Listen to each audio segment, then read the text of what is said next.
Bienvenue pour cette présentation du logiciel MicroStudio PT Sketch. Nous connaissons bien le problème de calcul des angles des ressorts de torsion en partant du plan de définition. Le PT Sketch va aider à calculer ces angles et fournira toutes les données dont on a besoin pour effectuer un contrôle correct. Nous allons voir un exemple pratique. On ouvre le logiciel PT Sketch à partir de PAMR 8, qui s'ouvre d'ailleurs comme un programme Windows. On entre les différentes données du ressort, y compris son numéro de référence pour servir à l'archivage du document.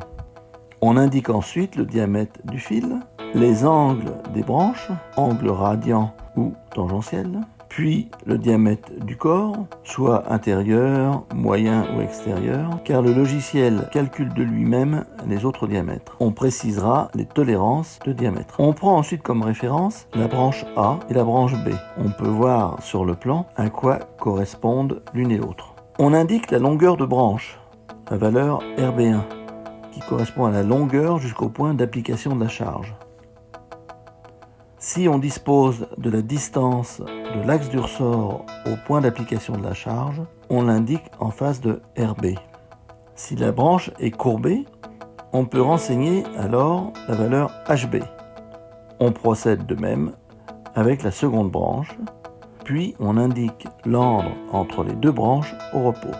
On indique ensuite s'il s'agit d'un ressort enroulé à droite ou à gauche, le nombre de spires et, s'il y a lieu, le pas. On indique enfin l'angle maxi de travail.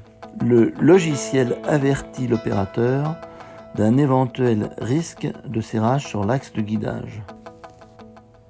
On dispose maintenant de tous les paramètres du logiciel qui va pouvoir calculer automatiquement le diamètre de l'axe de guidage selon la norme.